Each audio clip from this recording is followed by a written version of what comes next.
팔종성어로 표기했다. 받침 발음은 8개로 표기 가능이라는 거죠. 그 훈민정음 해례 종성해를 읽어볼 필요는 없지만 현대어 풀이를 본다고 하면 그러나 종성자는 중세국어에서 기역, 옛, 이응, 디귿, 니은, 비읍, 미음, 시옷, 리을 등 8자로 넉넉히 쓸 수 있다. 그것은 예를 들면 백꽃에 해당하는 이화에 해당하는 백꽃 같은 경우에는 그 받침 발음으로 시옷자를 쓰게 되었고, 그 다음에 여우의 그 여우의 가죽에 해당하는 여의 갓 같은 경우에도 그 반치음으로 사실은 받침 발음하는 것이 맞지만 우리는 팔종성법을 따르기 때문에 반치음은 저 팔종성 안에 안 들지요. 그러니까 시옷자로 통용해서 쓰기로 한다. 그래서 시옷자를 쓰고 시옷자로 발음하기로 한다라는 거죠. 중세국어 시기에 8개의 자음을 종성으로 표기하는 것은 실제로 종성에서 8개 자음만 발음되었기 때문입니다. 8개 종성에 속하지 않는 자음이 종성에 놓이면 의문현상이 적용되는데 이러한 의문현상이 표기에도 반영되어 있다는 얘기입니다. 이런 의문현상, 약간 대표음으로 바꾸는 거, 음절의 끝소리랑 얼추 비슷한 그런 거죠. 대표음으로 예를 들면은 지읒 같은 경우에는 시옷으로 대체하는 그런 모습을 볼 수 있었습니다. 예를 들어 빛과라고 하면 원래는 현대어적으로 보면은 시읒 받침이 맞는데 그거 대표 발음인 시옷으로 빛과 이렇게 썼고, 깊고 같은 경우에는 피읍으로 현대어를 쓰는데 이거 대표음이 비읍으로 표기하고 비읍으로 읽는다. 비와 띠 같은 경우에는 뱉지 마세요, 침을 뱉지 마세요 뭐 이런 단어인데 왓은 원래 티읒 받침이 맞는데 뱉지 그러는 거니까, 근데 그 중세국어에서는 디귿 받침으로 대표음을 매겼다. 그 다음에 이따가 이었다가라는 뜻이고, 이따가 같은 경우에도 시옷 받침으로 쓰고 시옷 받침으로 읽으려고 한다. 그런데 종성에서 구분되어 쓰이던 시옷과 디귿이 발음상 별로 구별되지가 않으면서 표기상으로 시옷이 디귿을 이겼어. 그러니까 현대어적이라는 건 다른 개념이지. 뭐냐면은 시옷의 대표음을 현대는 디귿으로 읽고 디귿으로 시옷으로 쓰지만 디귿으로 읽으니까 반대인 거지. 시옷과 디귿의 경쟁에서는 시옷이 이기더라. 받자 왔더니 지금은 받다 원형에다 어근에다가 자왔더니와 같은 어미를 쓴 건데 표기 보니까 시옷으로 쓰더라. 듣고 보다라는 의미의 듣보다도 역시 디귿 받침으로 현대어를 쓰지만 시옷으로 쓰고 시옷으로 읽으려고 했다. 밑까지 티읒이지만 밑이라는 티읒이지만 시옷으로 쓰고 시옷으로 읽으려고 했다. 그것도 마찬가지다. 지금 현재는 티읒으로 쓰지만 시옷으로 중세국어 표기한 걸 볼 수 있다. 위 예를 보면 원래부터 디귿으로 끝나는 밭득이나 원래 티읒으로 끝나므로 그 발음을 중성에서 디귿으로 표기하던 밑, 덧 등이 모두 사실은 중세에서는 시옷으로 표기되고 있는 것이다. 발음상으로는 디귿이지만 표기상으로는 시옷으로 적는 것이 특이했다. 그리하여 근대국어 시기의 경우 발음상의 7종성법은 가느다란 물방울 7개로 가지만, 그래서 현대국어가 가까워지죠. 표기상의 7종성은 또 디귿을 시옷으로 바꿔서 쓰는, 그래서 과도기적인 그런 모습도 보이게 된다. 그래서 발음상의 7종성과 표기상의 7종성이 다른 모습을 볼 수 있다. 왜? 디귿을 시옷으로 쓰려고 하는 경향성이 있기 때문에. 근대에서도 17세기 이후의 국어에서도. 그럼 표기는 어떻게 할 것이냐? 연철 표기를 할 것이다. 연철 표기는 뭐야? 소리난 대로 이어서 섞는 거야. 연음을 여는 대로 그냥 인정해버리는 거지. 예를 들면은 현대국어에서의 사슴이 놀고 있었다 같은 식으로 하면은 형태소분 그 분리를 하기 때문에 사슴 플러스 이처럼 쓰지만 사슴이라고 읽히다고 하더라도 중세국어에서는 어떻게 쓴다는 거야? 사슴이라고 쓰겠다는 거지. 자음으로 끝나는 형태소 뒤에 모음으로 시작하는 형식 형태소가 올 때 앞선 형태소의 받침을 어떻게 적어야 할까? 이런 경우 사실 발음으로 보면 앞 형태소의 받침 발음은 뒤 음절의 초성으로 연음이 될 것인데 사슴이처럼 이것을 표기에 그대로 반영하는 것이 바로 연철, 이어적기이다. 중세국어의 표기법은 바로 이 연철 원칙을 대로 지킨다. 예를 보면 서연이나 용한 뒤에 모음으로 시작하는 형식 형태소가 오면 바로 연음해서 쓰기로 한다. 그래서 소노로 같은 거 볼 수 있죠. 근데 얘를 형태소로 분석하면 손 플러스 으로란 말이야. 근데 손으로 발음 나는 대로 쓰려고 했지. 낫치, 낫빛이에요. 그것도 역시 낫 플러스 이 그렇게 쓰지 않고 마치 물은 깊은 높으시니 좋으샷 이런 식으로 쓰려고 했다는 거죠. 이러한 연철, 이어적기 표기법은 조금씩 변화를 겪게 되는데 형태소를 소리나는 대로 이어적지 않고 형태소를 분리하여 적는 분철, 끊어적기 경향이 근대 국어가 진행될수록 조금씩 확대되면서 현대 맞출법은 이렇게 분철식으로 적는 것을 어법으로 하고 있다라고 했어요. 그럼 과도기인 중철 보시면 옆에 날개 있는데 중철은 앞 형태소의 발음을 종성자에도 적고 초성자에도 다시 겹쳐서 적는 방식을 택한다. 옷을 같은 경우에는 우리는 옷 플러스 을로 쓰지만 근대 국어에서 어떻게 써? 옷을 이렇게 쓰는 거지. 깊이도 마찬가지죠. 기 플러스 이로 쓰는데 깊이 이런 식으로 깊이 이런 식으로 두 개 다 자음자음을 채워넣는 방식을 쓴다.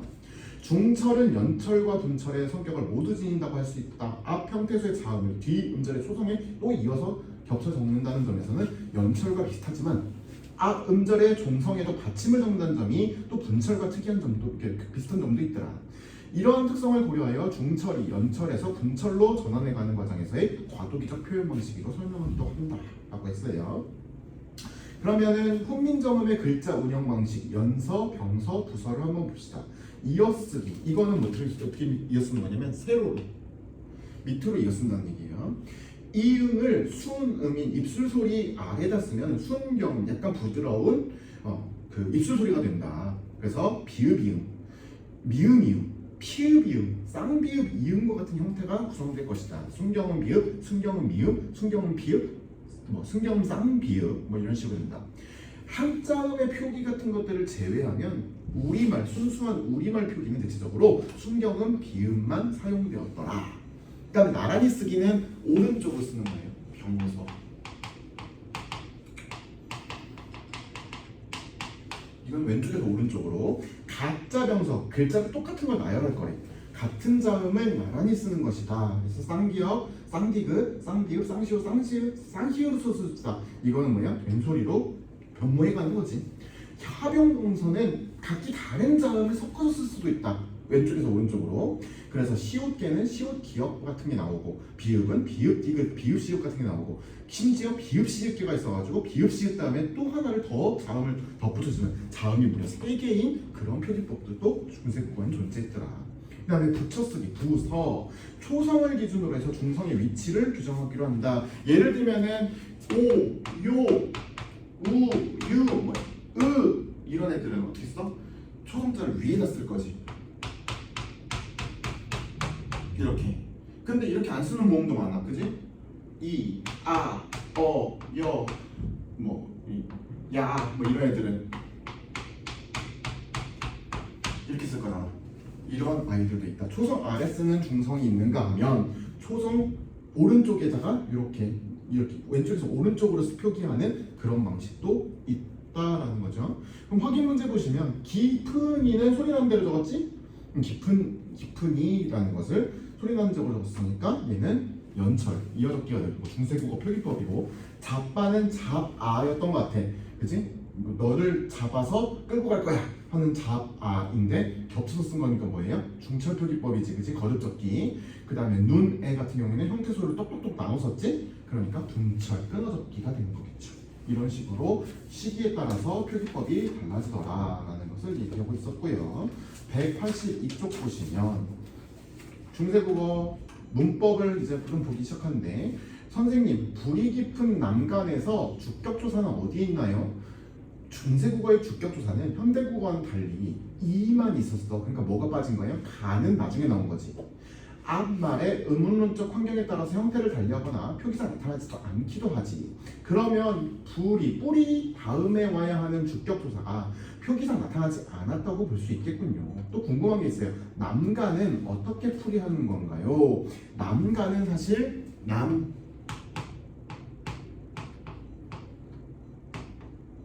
이런 식의 표기였단다라는 거죠. 형태소를 분석할 수 있어. 남은 사실은 나무인데 이렇게 모음 앞에서 이런 식의 표기가 돼서 남간이 되는 거지. 이와 같은 식으로 설명을 하는 거죠. 그죠? 문법, 단어 형성, 중세국어도 현대국어처럼 단어 형성법이 파생법과 합성법으로 일반화되고 있지만 파생법은 뭐예요? 어근 플러스 접사, 그러니까 맨주먹 같은 거지, 그지? 이런 형태도 되지만 접사 하나에 어근 이런 식의 구성이 있을 수도 있고 합성법, 어근 플러스 어근의 형태도 똑같이 중세국어도 지닌다. 현대국어와 비교할 때 중세국어는 검불다, 빌먹다처럼 비통사적인 합성이 활발하다는데 그 특징이 있다. 비통사적 합성은 지난주에 나왔었죠? 뭐예요?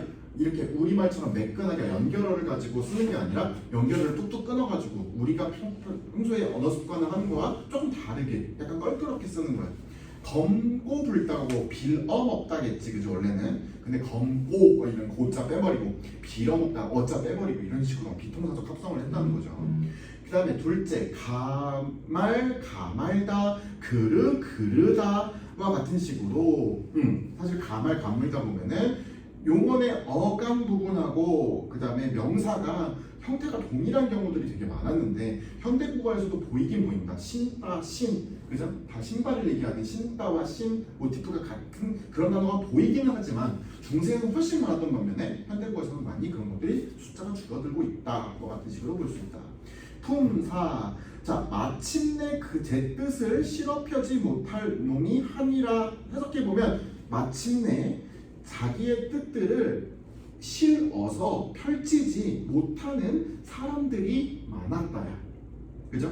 그러면은 이게 우리 말의 현대국어의 그 품사 개념이랑 되게 비슷하게 흘러가는데 중세국어의 품사 분류는 현대국어의 품사 분류와 크게 다르지 않다. 예문에서 뜻, 노과 같은 것들은 명사, 마침내와 같은 것들은 부사, 펴다 동사, 하다 아까 얘기했던 것처럼 아래 하자tik은 하다가 아니기 때문에 많다, 형용사 뭐 이런 단어들이 그다음에 을을 같은 경우는 을이 같은 경우는 조사 이렇게 말하자면 매길 수가 있다. 이 현대국어랑 똑같은 분석이 가능하다라고 했고 체언에는 뭐 있었어요? 대표적인 거 명사 있죠? 사물의 이름 나타내는 거 그거를 대신해 주는 말 대명사 있고요. 숫자나 수의 단위 같은 것들을 얘기하는 수사 있습니다. 영어랑은 영문법이랑은 조금 다르죠. 구통사법을 갖고 있어요. 관형사, 그다음에 뭐 이런 것들이 갖고 있기 때문에 수사 이런 것들은 좀 특이하죠. 한국어에서는. 그 대명사, 명사, 수사 이런 아이들이 체언인데 현대국어와 비교할 때 중세국어의 체언의 특징은 조사와 결합할 때 형태가 달라지는 경우가 많이 발견된다는 것입니다. 예를 들면 나무 이렇게 독립적으로 쓰면 나무라는 형태를 갖지만 예를 들면은 그 모음으로 시작되는 조사나 어미가 붙어버리면 이런 식으로 쓰기 때문에 나무는 이런 식으로 쓰기 때문에 남, 감 이런 식으로 표기가 되게 되는 것이다. 현대국어에서의 나무는 뒤에 오는 조사와 무관하게 하나의 형태로 나무로 딱 안착돼서 쓰지만 15세기 중세국어에서는 단독형으로 쓰일 때나 자음으로 시작하는 조사와 결합하면 나무가 지켜지지만 와를 제외한 모음으로 시작되는 조사와 결합하면 나, 뭐 어디 읽을 수도 없어요. 남 이런 식으로 쓰이게 된다. 이처럼 뒤에 오는 조사에 따라서 명사의 형태가 바뀌는 것은 중세국어의 대표적으로 일반적인 현상인데 예를 들면 나무, 노루, 나루, 아사, 아우 이런 단어들도 어떤 어미가 뒤로 붙느냐에 따라서 예를 들면은 자음으로 붙으면 형태가 고정되지만 불변하지만 모음으로 시작되는 어미, 와를 제외한 모음으로 시작되는 어미가 붙으면 형태가 깨지게 된다라는 것을 볼 수 있습니다. 나에서라 역시 단독형으로 쓰일 때와 자음으로 시작한 조사와 와랑 결합할 때는 형태가 그대로 나타났고 명사처럼 나타났고 와를 제외한 모음으로 시작하면 놀, 말, 악과 같은 그런 형태로 바뀌는 것을 보여줄 수 있다. 또 중세국어는 현대와 달리 체언 몇점 또 넘어간다면 체언 발음에 히읗을 가진 단어들도 존재한다. 길, 돌, 살, 하늘, 나조이, 하나 이런 아이들은 뒤에 후행하는 히읗을 갖고 다닌다.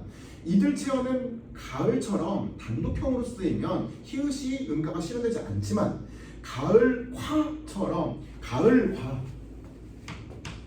예를 들면 현대어를 반 섞어서 쓴다 그러면 가을 플러스 시옷이잖아. 히읗이잖아. 얘와 얘는 히읗은 예를 들면 예사 소리를 만나면 축약 형태가 되죠. 거센 소리가 돼서. 그래서 가을 과가 아니라 가을 과같이 써버렸다. 거센 소리가 이게 항상 끼어들기 때문에. 그래서 가을 과처럼 기역 디귿과 같은 예사 소리가 로 시작하는 조사가 결합해버리면 히읗 말음이 뒤에 오는 조사와 결합하여 거센 소리로 축약이 되었고, 가을 히처럼 모음으로 시작한 조사 앞에서는 연음되어서 히읗 음가가 살아버리는 그런 현상도 볼 수 있었다라는 거죠. 이어서 용언 보시면, 용언에는 뭐 있어요? 동사와 형용사 있지요. 용언은 왜 용언이야? 활용될 수 있다는 거지. 활용되는 건 뭐야? 간을 가지고 어미를 막 자유자재로 막 자유분방하게 움직이면서 어디다가 적재적소에 막 끼워 넣을 수 있는 활용형이라는 거예요. 동사는 움직임, 동작성을 나타내고 형용사는 상태, 성질 이런 것들을 얘기하게 됩니다. 중세국어도 동사를 자동사와 타동사로 나누죠. 자타동사의 부분은 뭐예요? 목적어의 유무지. 그런 점에서 현대국어가 다르지 않지만 하나의 형태가 변하지 않으면서 자동사와 타동사로 동시에 쓰이는 예가 많다는 점이 특징적입니다. 자, 첫 번째 문장 보시면 왕 꿈에 집보희 꺾건을 이뤘어요. 왕의 임금님의 꿈에 나타난 게 뭐냐면 집보, 집의 대들보가 꺾어지건을 이런 거예요. 꺾어지다 와 같은 동사 앞에는 뭐뭐이 꺾어지기 때문에 사실은 목적어가 없어. 그러니까 얘는 자동사 형태가 되는 거죠. 이런 모습하고 꺾어를 하고 고운 꽃 꺾고는 사실은 표현이 거의 똑같아. 그치? 자동사라고 다르고 타동사랑 같은 거. 이 자동사 타동사의 모습이 현대국어에서는 되게 분리가 되는데 중세국어에서는 별로 분리가 안 돼요. 얘는 고운 꽃을 꺾고니까 꽃이라는 목적어가 들어갔지. 그러니까 얘는 뒤에 꺾고는 타동사지.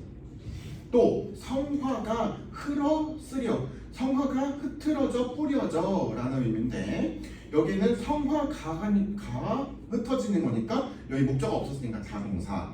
구름을 흩겨 하야 바릴시라, 구름을 흩어 없애버릴 거예요. 사그라들게 만들 것이다 라는 거지. 구름을이라는 목적어 들어갔으니까 뒤에 건 타동사. 그렇지만 형태가 똑같았고, 꺾다와 흩다가 각각 자동사와 타동사로 쓰인 예를 볼 수 있는데 현대국어에서는 꺾이다, 흩어지다와 꺾다, 헛다로 그 모양새가 다르지만 중세국어에서는 비슷했다.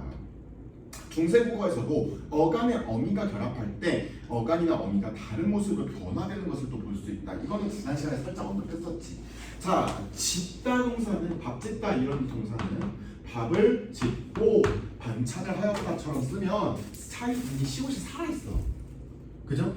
자음으로 시작하면. 근데 모음으로 시작해버리면 어떻게 돼요? 지은이, 밥을 직접 지은이 맛있다처럼 돼. 얘가 사라져. 왜? 얘는 뭐와 괴를 같이 했다? 반치음하고 괴를 같이 했다.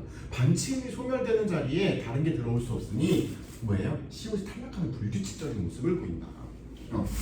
그래서 짓다, 짓고 지어, 지은이가 되는 거지. 근데 옛날에 중세국어는 사실상 그게 그 시옷 대신에 반치음 시옷이 들어갔던 것이었다. 낫다도 마찬가지고. 돕다 볼까요? 얘는 비읍 불규칙처럼 되버리는데 돕고 친구를 돕고 나니 기분이 좋아졌어 라고 했을 때 돕고 비읍 받침 살아있어요. 그죠? 그런데 돕 플러스 R을 해보려고 했더니 친구를 돕아 뭐 무거운 짐을 날랐다 라는 문장을 쓰고 싶은데 도바라고 쓰지 않지. 우리말은 어떻게 써요? 도화로 써버리지. 이것은 사실은 모음으로 시작되는 그런 어미를 갖다 붙이면은 얘가 이렇게 바뀌어버렸다는 얘기야. 순경음으로. 근데 순경음이 없어졌지? 근대 오면 소실대 또 이런 자리에 얘는 족적을 하나 남겨. 뭘로? 우 계열의 반모음을 하나 남기는 거야. 그래서 오와 와 같은 식으로 변하는 거지. 뭔 얘기인지 알겠죠? 그래서 이중모음화 되면서 변해버리다. 그래서 돕고 도와 도우니, 곱고 고와 고우니 이런 식으로 변형이 되잖아요. 그래서 그 가와 나는 시옷 불규칙 용언 형태로, 다와 나는 현대국어의 비읍 불규칙 용언 형태로 그렇게 변형되어서 나타나더라.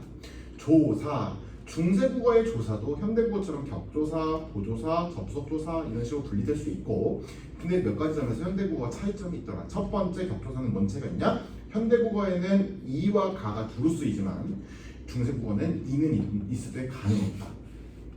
그래서 샘이 깊은 물은, 얘는 근데 현대국어랑 비슷하죠. 샘 플러스 이라서 샘이, 그래서 필기 표기법상 샘이 이런 식으로 그냥 연천하면 돼. 그 다음에 니르고자 할 때이셔도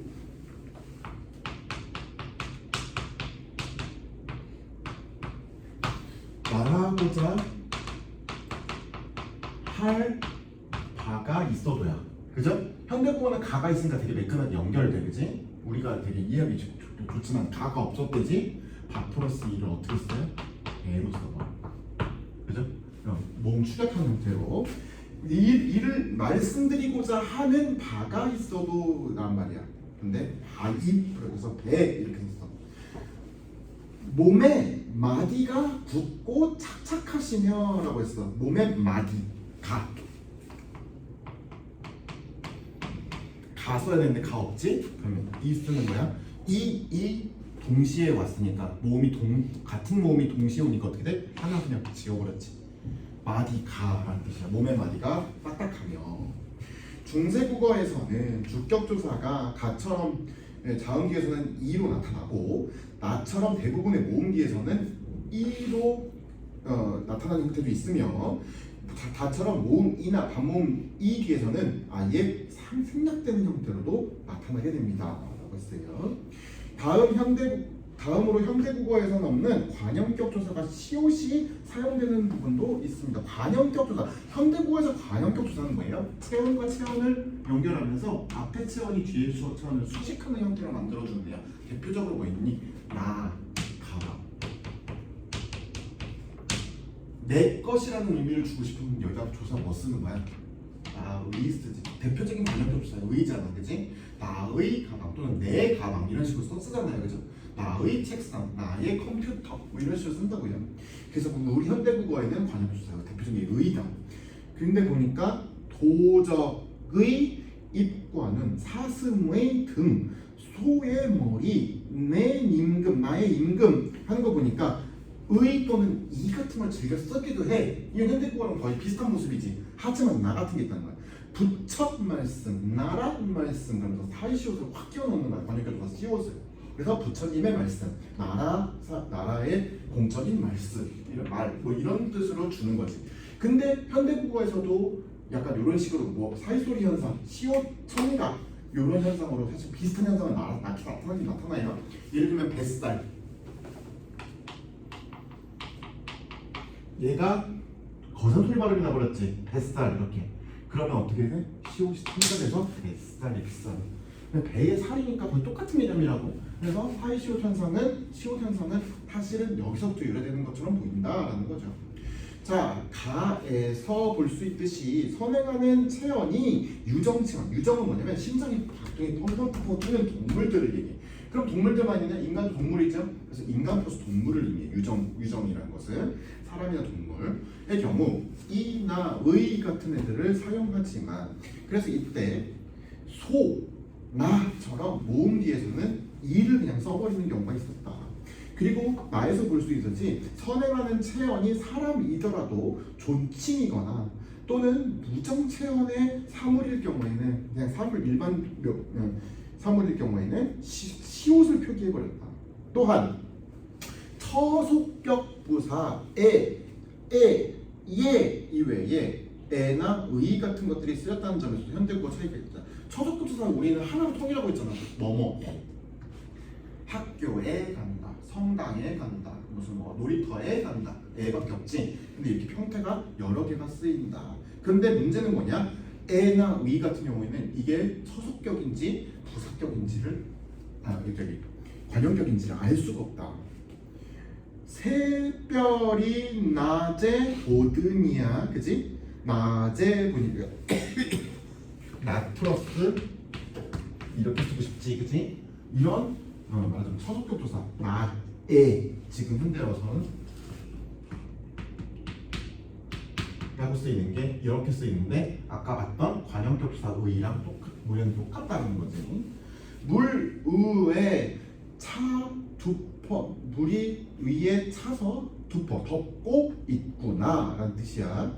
그럼 낮에나 오히 등에 나타나는 에나 의의 처속격 이런 것들은 처속격 처소의 부사격 조사로서 현대국어의 에에 대응되게 되는데 유정체험과 연결되는 관형격 조사랑 형태가 똑같아서 구별이 어렵다. 대체로 무정체험과 연결되며 뒤에 용언이 이어지면 부사격 조사라고 볼 수 있고 유정체험과 연결되면서 뒤에 체언이 이어지면 관형격 조사로 분리하면 된다. 혹격 조사가 존칭이냐 평칭에 따라서도 구분되기도 했는데 이것은 현대국어에는 없고 중세국어의 특징이다. 미르가 장자야 이런 건 아야는 반말일 때, 그죠? 나보다 낮은 사람일 때 붙이는 혹격 조사이고 나보다 높은 사람일 때 붙이는 건 하야. 그래서 나에 보면 임금님이시여, 임금하 얘는 존칭을 붙일 때 혹격 조사야. 알으셔서 아셔야 합니다. 가는 존칭이 아닌 혹격 조사이고 아야 나는 존칭의 혹격 조사 하를 쓰게 되는 것을 볼 수 있고 중세국어에서만 쓰인다. 보조사 중세국어의 보조사는 현대국어와 마찬가지로 뜻을 더해주는 역할을 하고 특히 위문을 표시할 때는 위문사가 있고 없음에 따라서 특정한 보조사 형태는 위문사가 없는 형태는 가죠, 그죠? 이것이 상인가 벌인가 이럴 때는 아나 가를 쓰게 되고 이 사람이 어떤 사람이냐처럼 위문사가 딱 들어가게 되면 고를 써버려요. 어떤 사람인고 그러면은 앞에 거는 yes or no 형태의 간략한 위문 형태가 되지. 그때는 가나 아를 써버리는 거고 복잡한 형태의 뭔가 설명을 요하는 위문문을 쓸 때는 어미를 고를 써버리더라. 이게 중세국어의 특징이었다. 그래서 이 예문은 체언에 위문 보조사가 붙어서 만들어낸 위문문의 예입니다. 가에서는 판정 위문문의 보조사 가가 쓰였고 나에서는 설명 위문문의 보조사 고가 쓰이게 되는 것이다. 위문사가 있고 없음에 따라서 이런 식으로 볼 수 있습니다. 하나만 보시면 186쪽의 중세국어 접속조사 중세국어에서도 와, 과와 같은 접속사들이 사용되어 둘 이상의 체언들을 연결하는 기능을 해주기도 했다. 입시울과 혀와 엄와 니외 다 교하며 입술과 혀와 어금니와 이가 다 좋고 라는 뜻이야, 그지? 그러면은 와, 과 플러스 이 이런 형태로 와와 가가 쓰이는데 지금 와와 가가 쓰이는 게 분명하게 받침 발음이 있고 없고 이런 거와는 조금 약간 복잡스럽게 정리가 안 된 채로 좀 쓰였죠, 그죠? 왜냐면 입시율 같은 경우는 받침 발음이 있으니까 과를 쓰는 게 원칙인데 와를 써버리고 이런 거죠.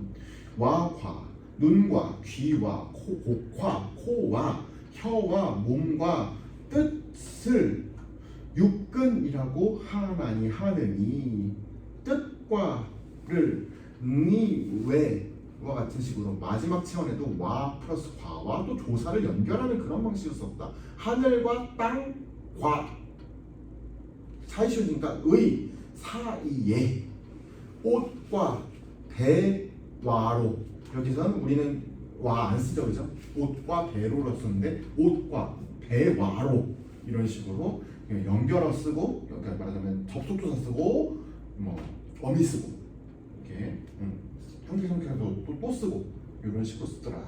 그러면 다음 밑줄 친 부분은 현대어로 풀이해 보세요. 뭐 한번 써보세요.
뭘까요? 천천히 보시면 1번에 내에 이르러 바다에 가니라는 뜻이지, 그지? 내에 현대국어로 치면은 내에 이르러 바다에 가니 뭐 이런 뜻이고, 두 번째 보면은 나조는 저녁이래요, 그죠? 나조해 비어든, 그러니까 저녁이겠지. 뭐 배어든, 뱉거든 이런 의미지, 그지? 저녁에, 내에, 바다에 이런 게 용법이 혼돈스럽게 사용되더라라는 것이었습니다. 그럼 좋고 오늘 진도는 여기 문법은 여기까지 나오고요. 다음에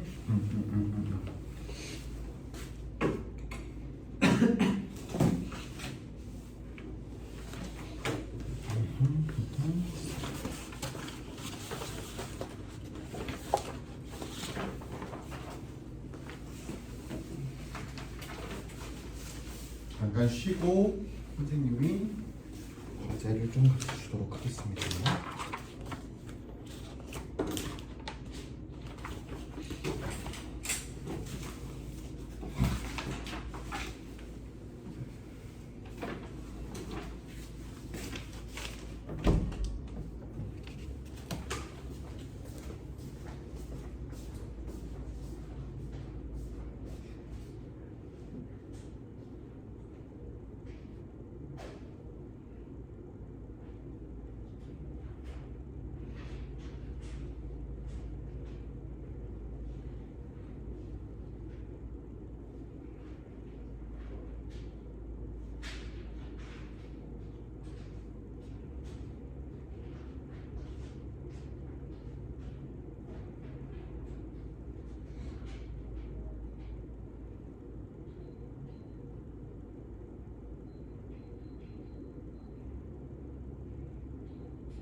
여기 H11번부터 12번에 해당하는 지문을 읽고 답이 문제가 어떤 게 나왔고 답이 풀리는지 한번 같이 읽어보세요.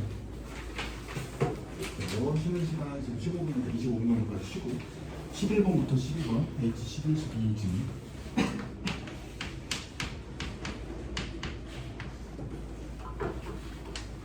이거 조이치가 아니죠? 실전체 2학년 형들